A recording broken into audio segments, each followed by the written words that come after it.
মা বাবা গরিব মানুষ, জায়গা জমি বিক্রি করে সৌদি আরব পাঠায় দিছে, যাও গা বাবা। সৌদি আরব যাওয়ার পরে একটানা 10 বছর ছিল, মা বাবার কোনো খবর নেয় নাই। মা বেঁচে আছে না মরে গেছে একটা বারের জন্য উকি মেরে দেখে নাই। ওখানে থাইকা একটা মেয়ের পাল্লায় পইরা টেলিফোনে গোপনে বিবাহ করেছে, আর গোপনে গোপনে বাংলাদেশে আসে, শ্বশুর বাড়ি যায়, স্ত্রী নিয়ে মার্কেটে ঘুরে। ওই গ্রামে মা পড়ে আছে, একটা বারের জন্য উকি মারে না। শেষ সর্বশেষ যেই ঘটনাটা, যুবক হজ করার জন্য বাইতুল্লাহর চতুর্দিকে এহরামের কাপড় পরে লাব্বাইকের আওয়াজ দিতেছে, কলিজার ভিতরে শান্তি নাই। কেউ যদি মা বাবার সাথে সম্পর্ক খারাপ রাখে, আল্লাহর পক্ষ থেকে প্রথমে তার কলিজায় কোনো শান্তি থাকে না, কসম খোদা। আর যদি মা বাবার সাথে সম্পর্ক ভালো থাকে, হে যদি 13টাও বিয়ে করে, সে যদি ফাঁসির আসামিও হয়, হাসতে হাসতে জীবন কাটায়, আনন্দ আছে। আব্বা আম্মার সাথে গুড কালেকশন, এর চেয়ে বড় নিয়ামত কি হতে পারে? হে যুবক, তোমার ব্যবহারের কারণে তোমার মা বাবা গোপনে গোপনে কান্দে। কেন তুমি কান্দাও? তুমি কেমন সন্তান যে তোমার খারাপ চরিত্রের কারণে তোমার আব্বা আম্মা রাত্রিবেলা যায় না মাঝে আল্লাহর দরবারে সেজদায় পড়ে কান্দে? আব্দুল করিম যুবক দেখলো এতবার লাব্বাইকের আওয়াজ দেই, তারপরও তো শান্তি লাগতেছে না, কি হয়েছে? এবার জমজমের পানি দাঁড়াইয়া পান করার পরে তাকায়া দেখতে আছে মিশরের এক যুবক তার মারে ঘাড়ে কইরা লাব্বাইকের আওয়াজ দিতেছে। সুবহানাল্লাহ! এগুলো তো আমার চোখে দেখা। এক বুড়ি মা সন্তানের ঘাড়ের উপরে, আর সন্তান বাইতুল্লাহর চতুর্দিকে মাকে ঘাড়ে করে তওয়াফ করতেছে, আর বলতে আছে লাব্বাইক আল্লাহুম্মা লাব্বাইক লাব্বাইক লা শারীকা লাক লাব্বাইক ইন্নাল হামদা ওয়ান নি'মাতা লাক ওয়াল মুলকা লা শারীকা লাক লাব্বাইক। লাব্বাইকের আওয়াজ দেওয়ার পরে সন্তান এবার বলতে আছে, আল্লাহ আমি আমার মায়ের নিয়ে তাওয়াফ করতেছি, তুমি আমার মাকে মাফ করে দাও। এবার মা দোয়া করতে আছে, আল্লাহ যেই সন্তানের ঘাড়ের উপরে বৈশা আমি তোমার ঘরে লাব্বাইকের আওয়াজ দিতেছি, তুমি আমার এই কলিজার টুকরা সন্তানটারেও মাফ করে দাও। আল্লাহু আকবার! আপনারা বাইতুল্লাহ গেলে দেখবেন অনেক বুড়ি বুড়ি মহিলারা, দামেস্কে, ইয়ামেনের, আবিসিনিয়ায়, জর্দানের বুড়ি মানুষ সন্তানরা তওয়াফ করাইতেছে, আর বাইতুল্লাহর দিকে মা হাত তুলে তুলে বাচ্চার জন্য কান্দে। আল্লাহু আকবার! কি দৃশ্য দেখলে কলিজা ফেটে যায়। এবার এই যুবক হেরেমের সিঁড়ির গোড়ায় বয়া বয়া কান্দে। হবিগঞ্জের একজন আলেম ছিল, তিনি মারা গেছে। তিনি বলতে আছে, যুবক তুমি কেন কাঁদো, কি হয়েছে? বলে, হুজুর আমার বাড়ি তো বাংলাদেশে, শান্তি পাইতেছি না, অস্থির লাগতেছে। এবার প্রশ্ন করলো, আব্বা আম্মা কি বেঁচে আছে? বলে, আমার আব্বা নাই, শুধু মা বেঁচে আছে শুনছি, অনেকদিন কোনো দেখা সাক্ষাৎ নাই। ওই আলেম বলল, কপাল পোড়া সন্তান, জানো না কেউ যদি মা বাবার সাথে খারাপ আচরণ করে, সম্পর্ক নষ্ট করে, মৃত্যুর আগে জবানে কালেমা আসবে না, ভিতরে শাস্তি পাওয়া লাগবে, মরার পরেও শাস্তি আবার রেডি আছে। তোর মায়ের সাথে কালেকশন কেমন? বলে, হুজুর খুব খারাপ, আমি কেন জানি নষ্ট হয়ে গেছি মেয়েদের পাল্লায় পড়ে। ওই আলেম বলল, হজ করা লাগবে না, তাড়াতাড়ি ভিসা কইরা বাড়ি যা, টিকিট কাইটা। এই যুবক আব্দুল করিম নাম, বাড়ি হলো বরিশাল বাকেরগঞ্জে। ওখান থেকে টিকিট কেটে বাংলাদেশে আসলো। 10 বছর পরে গ্রামে গিয়ে দেখতে আছে কাউকে পরিচিত মনে হয় না, রাস্তাঘাটের পরিবর্তন, ঘর বাড়ির পরিবর্তন। বাড়ির কাছে একটা দোকান ছিল, দোকানের কাছে গিয়ে দেখলো দোকানদারও তো বুড়া হয়ে গেছে। দাঁড়ায় বলতে আছে, আপনি কি আমারে চিনেন? বলে, না চিনি না। 10 বছর পর কেমনে চিনবে? এবার পরিচয় দিল, আমি হলাম আব্দুস সত্তার মেয়ার বড় সন্তান।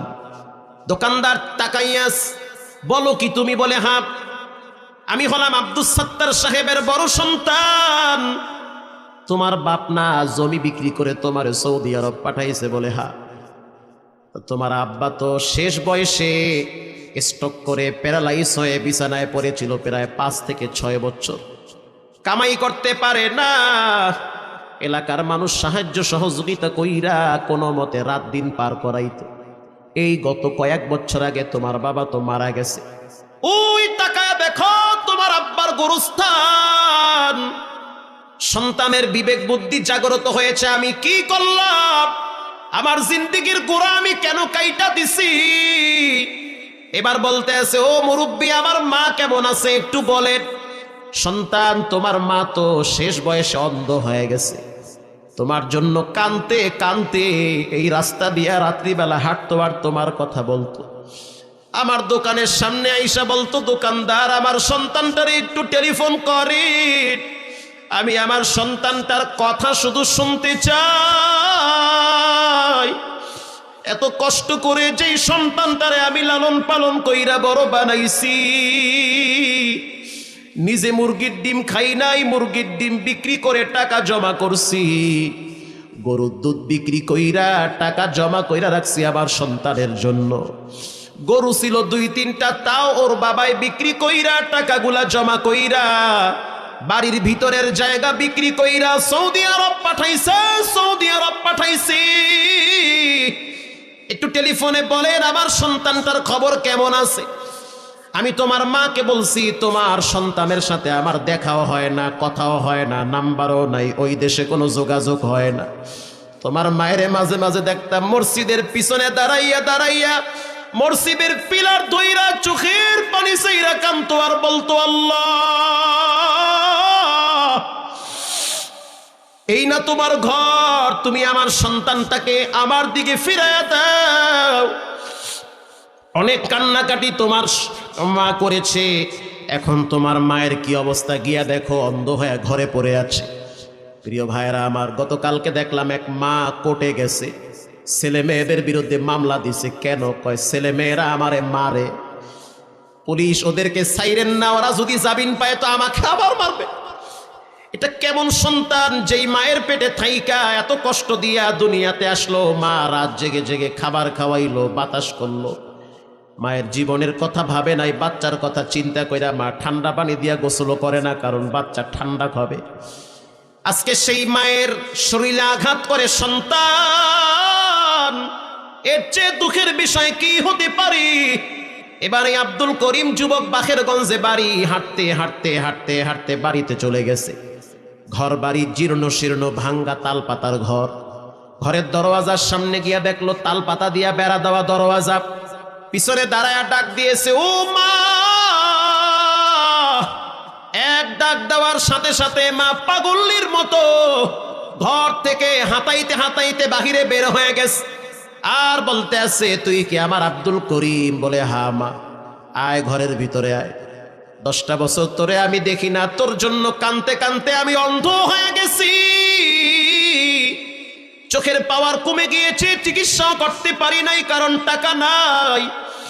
এবার সন্তান আইসা মায়ের পাটা জড়ায় ধইরা বলল, মা আমার বিবেক বুদ্ধি নষ্ট হয়ে গেছে, মেয়েদের পাল্লায় পড়ে, আমাকে ক্ষমা করে দাও। মা বলতে আছে, বাজান কোনো কষ্ট নাই, তুই যে আমাকে মা বলে ডাক দিলি, সব মাফ করে দিয়েছি, সব মাফ করে দিই। এখানে যাদের বাবা আছে, গোপনে আসতে বাবার পা ধইরা ক্ষমা চায়া নিয়েন। আর যদি এখানে বসা থাকে, কাছে গিয়ে একটু হাত ধইরা মাপ চান, যে আব্বা মাফ করে দিয়ে না, আমার এতটুকুন বললেও তো আব্বাই মাফ করে দিবে। যদি বাপ না থাকে, আপন ভাই যাদের বসা আছে, কাছে গিয়ে একটু মাপ চান। বড় ভাইয়ের শরীর থেকে বাবার ঘেরান আসে রে যুবক। আব্বা আম্মা এমন এক সম্পদ, এখন বেঁচে আছে, মূল্যায়ন করো, মইরা গেলে কান্দাও পাবা না। গোপনে ঘরে গিয়া চুপচাপ মায়ের পাটা ধইরা মাপ চায়া নিও। আল্লাহ পাক কোরআনে বলেন, ওয়াহনান আলা ওয়াহাদি ওয়া ফিসল, কষ্টের পর কষ্ট তোমার মা তোমার জন্য করেছে রে ভাইরা আমার। এজন্য মা বাবার সাথে জীবনে আর কেউ বেয়াদবি করব না, আব্বা আম্মার চোখের পানি ঝরাবো না, আর কখনোই মা বাবার সাথে দুর্ব্যবহার করব না। মা বাবার কবরের পাশে একটু দাঁড়ায় দোয়া করব। জীবনে নামাজ ছাড়বো না, হারাম খাবো না, আব্বা আম্মার হক নষ্ট করব না। দিলটা যদি সহি থাকে, তওবার নিয়াইতে 2টা হাত আল্লাহকে দেখায়া দাও, তুমি দুনিয়াতে আসছো তোমার আব্বা আম্মার মাধ্যমে। ওয়াসাইনাল ইনসান বিওয়ালিদাই, এখানে আল্লাহ মায়ের কথা বলছেন। ও দুনিয়ার সন্তানেরা, খবরদার খবরদার, মা বাবার সাথে বেয়াদবি করবা না, রহমতের ডানা বিছায়া দাও, মায়ের চেহারার দিকে তাকাও। যদি মায়ের চেহারার দিকে রহমতের নজরে তাকাও, আল্লাহর রাসূল বলেন কবুল হজের সওয়াব আমলনামায় জমা হয়ে যাবে। ওই যে বাবাই বুড়া হয়ে গেছে, গোপনে তার পকেটে 200 টাকা ঢুকায়া দেন। আপনার স্ত্রীর সাথে আপনার মায়ের সাথে ঝগড়া লাগে, এটাও সত্য। আপনার মা বুড়ি হয়ে গেছে, কথার ব্যালেন্স ঠিক থাকে না, এটাও সত্য। আপনার মা গালাগালি করে, এটাও সত্য। আপনার মা আপনার স্ত্রীর উপরে জুলুম করে, এটাও সত্য। এখন আপনি করবেন কি? সাবধান, কি করবেন আমার কাছ থেকে শুনে নেন। মা যতই বেইনসাফি করুক, তারপরও আপনি তার পেটে ছিলেন। আল্লাহ কয় ওয়াহনান আলা ওয়াহানি ওয়া ফিসল, কষ্টের পর কষ্ট তোমার মা তোমার জন্য সহ্য করেছে। মাহমুদুল হাসান, তুমি না এখন মোটা তাজা লম্বা হয়ে গেছো, এক সময় ট্যাবলেটের মতো ছিলা, কিচ্ছু ছিল না। আল্লাহু আকবার। ছোট্ট মায়ের পেটের ভিতরে ছিলা, যখন পেটের ভিতরে আমি আল্লাহ তোমাকে দিয়েছি, রূহ দিয়েছি, তখন তোমার হাত পা নড়াচড়া শুরু হয়ে গেছে। ওয়াহনান আলা ওয়াহনি ওয়া ফিসল, কষ্টের পর কষ্ট তোমার মাকে তুমি দিয়েছো। পা দিয়া লাথি মারছো, মায়ের কলিজায় গিয়া আঘাত করেছে। হাত দিয়া ঘুষা মারছো, মায়ের কলিজায় গিয়া লাগছে। লম্বা টাইম তোমার মা বমি করে করে করে করে মুখ থেকে রক্ত বের হয়ে গেছে। তোমার বাবাই তো ঘুমায়ছিল, তোমার মা তো ঘুমায় নাই, পাখা দিয়া তোমারে বাতাস করছে। শুধু তাই নয়, শীতের দিন তোমার মা মজার একটা ঘুম দিয়েছিল, তুমি ঘুমের ভিতরে প্রস্রাব করে দিয়েছিলে। ওই তখন তোমার তো বউ আর আহে নাই, তোমার শাশুড়ি দরদি নাই, শ্বশুর নাই, বন্ধু বান্ধব নাই। যেই মহিলাটা তোমারে পেটে রাখছে, ওই মহিলাটা বুঝতে পারছে তুমি প্রস্রাব করে দিয়েছো।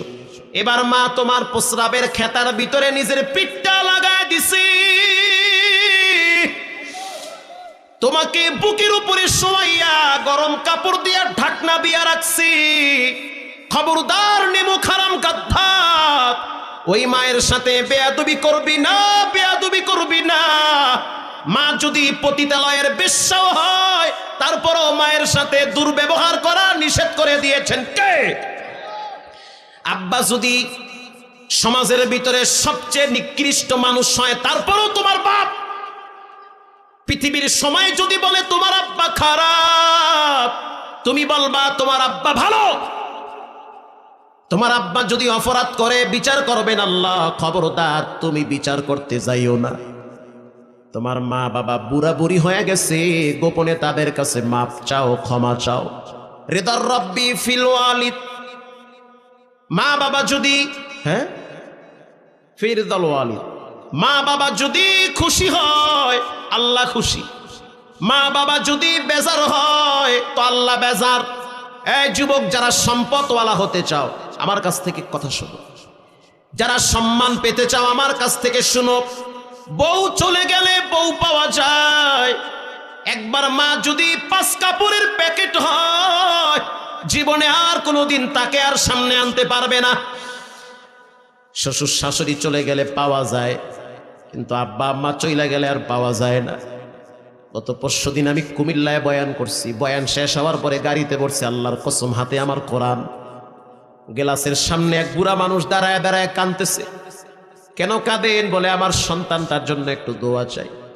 কি দোয়া? বলে আমার সন্তান হুজুর নষ্ট হয়ে গেছে, এসএসসি পরীক্ষা দিতেছে, একটা মেয়ের পাল্লায় পড়ে আমাদেরকে আর মূল্যায়ন করে না, কথাও শোনে না।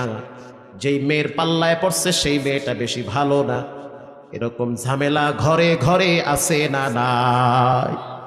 শান্তি পাবা না। ডাইনে বামে তাকায় দেখো, জ্বলতে আছে সংসারে, জ্বললে বুড়ে মরতে আছে, শান্তি নাই, শান্তি নাই।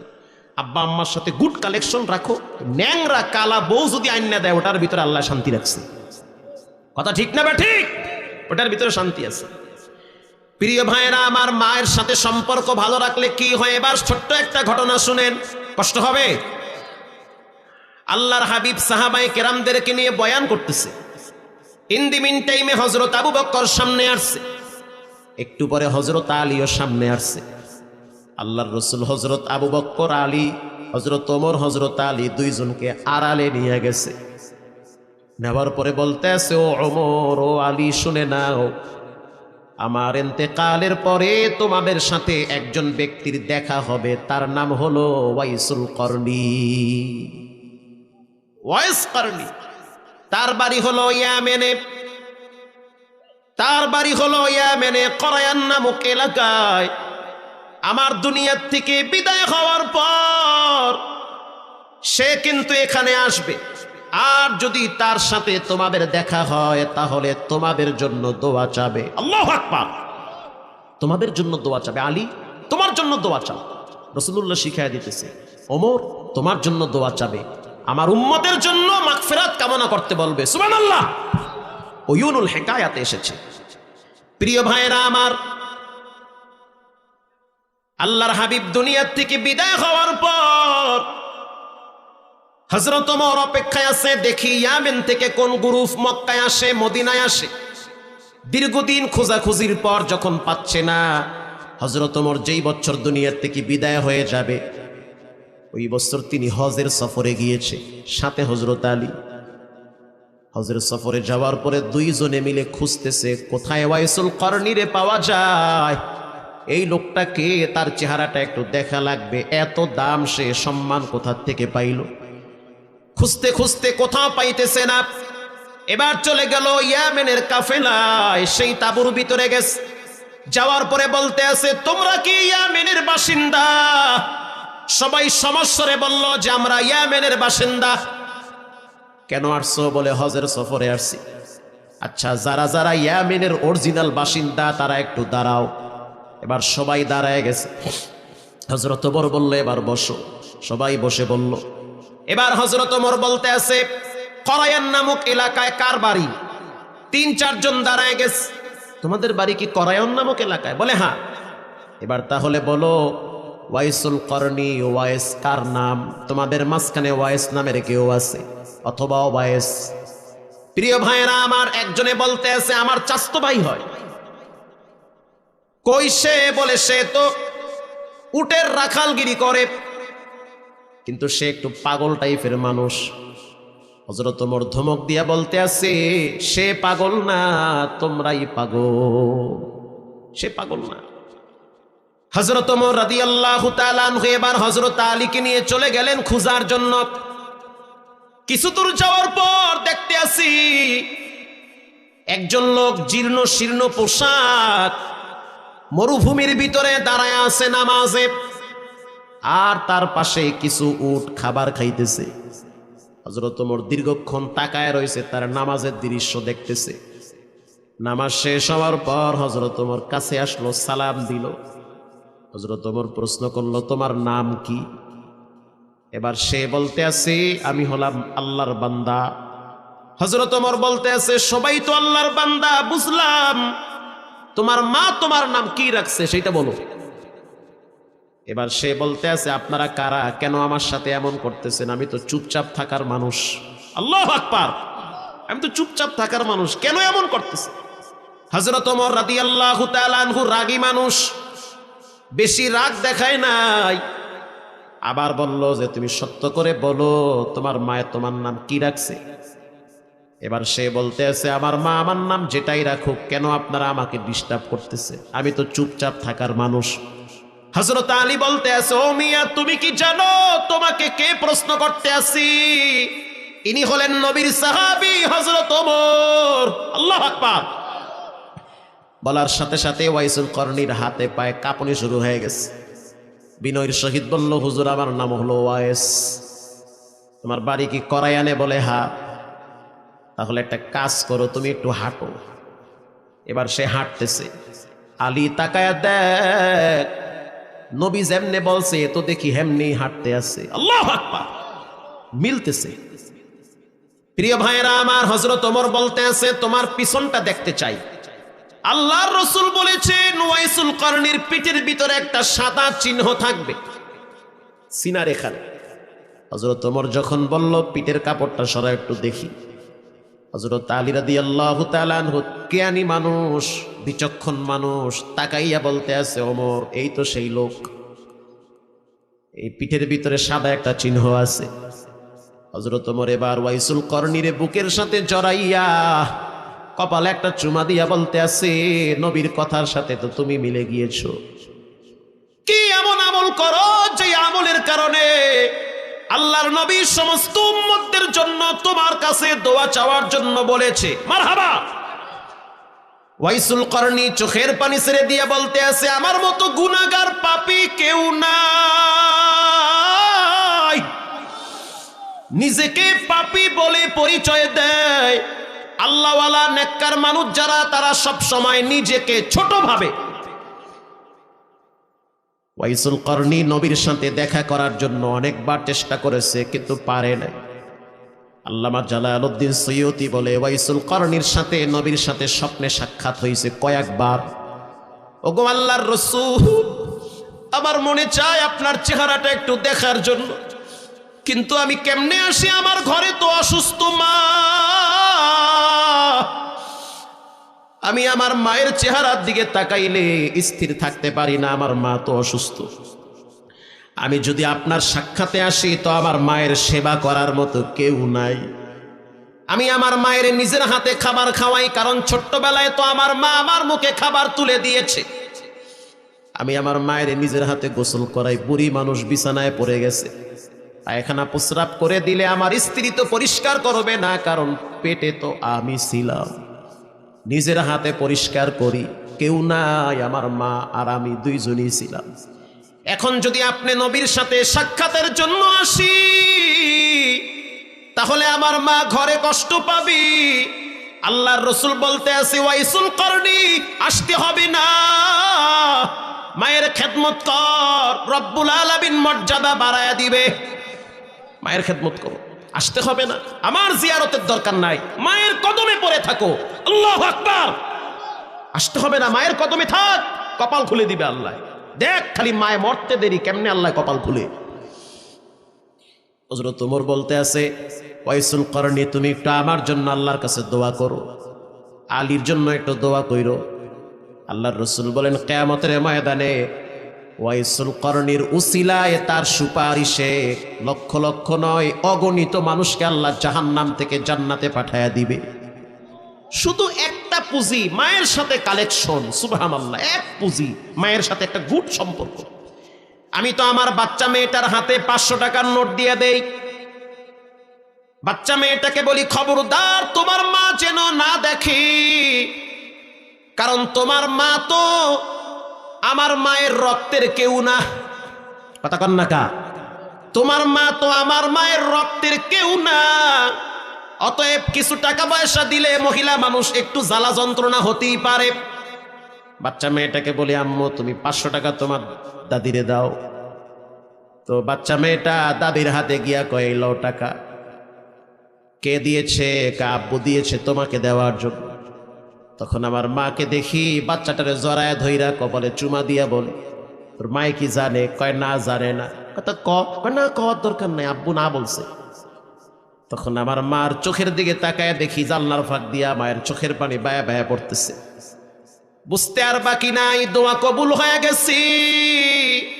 আমার মারও মনে চায় তার আপনজনদের বাড়িতে বেড়াইতে যাবে। আমার মারও মনে চায় আরো 2-3টা বোনের বাড়িতে বেড়াইতে যাবে, কিছু মজা নিয়ে যাবে। ওখানে তো 2-3টা নাতি আছে, মায়ের টাকা পাবে কোথায় তুমি আমি না দিলে? তোমার ঘরে খায়, তোমার ঘরে থাকে, তোমার আব্বারে কেন টাকা দাও না? নিমুখ হারাম গাদ্ধা, বয়স তোমারে ফুরিয়ে যাবে, একদিন বুঝবা কত ধানে কত চাও। গোপনে টাকা দাও, 1 মণ ধান বিক্রি করে 1000-2000 টাকা আব্বার বাম পকেটে ঢুকায়া দাও। বলো, আব্বা আপনার মন মতো করে খরচ করেন, যেই দোয়াটা করবে ক্যান্সার হয়ে মরবা না, স্ট্রোক করে মরবা না, হঠাৎ বিপদ হবে না, আরশের মালিক কঠিন মুসিবত থেকে নিজ কুদরতি হাতে তোমাকে বাঁচায়া দিবে। আব্বার দোয়া, মায়ের দোয়া কারেন্ট লাগে যাবে, রাইগে যাবে। গতকাল শবে বরাতের রাত বয়ান করছি নীলফামারী বাস স্ট্যান্ডে। হাজার হাজার মানুষের সামনে বলছি, হে যুবক, সম্মান যদি পাইতে চাও, ইজ্জত যদি পাইতে চাও, মা বাবার কদম ধরে থাকো। মা বাবা খুশি তো রব খুশি, মা বাবা বেজার তো রব বেজার। এবার হযরত আলী বলতে আছে, ওয়াইসুল করনী তোমার তো সুন্দর কোনো জামা নাই, আমি তোমার জন্য মদিনার মক্কার বাজার থেকে একটা জামা নিয়ে আসি।